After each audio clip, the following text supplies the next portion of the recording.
నువ్వు రైతుల పక్షపాతిగా ఉండటం కోసం చేసేటువంటి ప్రక్రియ మంచిదే, చెయ్యి, ఎత్తి చూపించు, తప్పులేదు. కానీ నువ్వు ఒక దండయాత్ర చేస్తున్నట్టు ఉంది జగన్మోహన్ రెడ్డి, అది నువ్వు గుర్తుపెట్టుకో.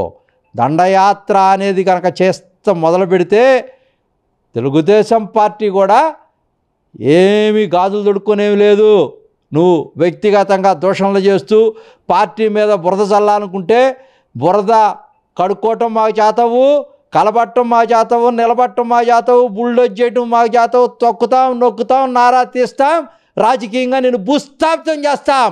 ఈ ఆంధ్రప్రదేశ్ నుంచి కూడా కోకటి వేళతో కూడా జెండా పీకి పరిగెత్తే విధంగా కూడా చేస్తాం. ఖబర్దార్, నువ్వు ఏదో మేమేదో స్లోగా ఉంటున్నామనో, లేకపోతే ప్రజాస్వామ్యయుతంగా ఉంటున్నామనో, లేకపోతే నువ్వు మాట్లాడుతూ ఉంటే భయపడుతున్నావు అనుకుంటున్నామేమో,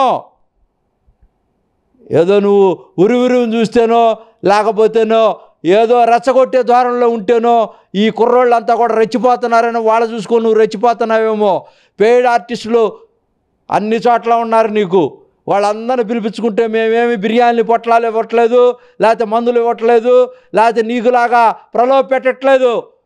నువ్వు ఒక్కటే నేర్చుకో, ప్రజాస్వామ్యంలో రాజకీయంగా బతికి బట్టకట్టాలంటే తప్పకుండా నువ్వు సమన్వయం వహించి సమస్యలను అర్థం చేసుకొని ప్రజాస్వామ్యయుతంగా సమస్యలను ఎత్తి చూపిస్తే పరిష్కారం చేయడం కోసం ప్రభుత్వం ఎప్పుడూ తలుపులు బార్లు తెరిసే ఉంటుంది. చంద్రబాబు నాయుడు గారు చాలా డెమోక్రటిక్గా ఉంటాడు.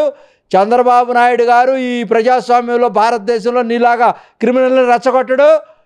తెలుగుదేశం పార్టీ వాళ్ళైనా సరే తప్పు చేస్తే, మొన్న మీ మిసెస్ భారతీ రెడ్డి గారిని చెప్తే ఎమ్మటే కేసు పెట్టించి బనాయించి లోనేసినటువంటి సంస్కృతి తెలుగుదేశం పార్టీది. అంతేగాని నువ్వు యాగి చేయటం మానుకో.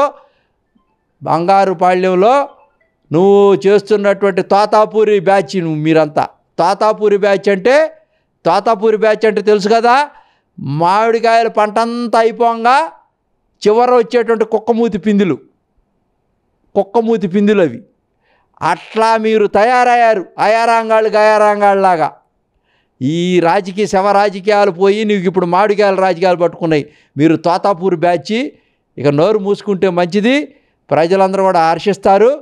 నీ కథ కంచికి, నువ్వు ఇంటికి, తొందరలోనే నువ్వు జైలుకి.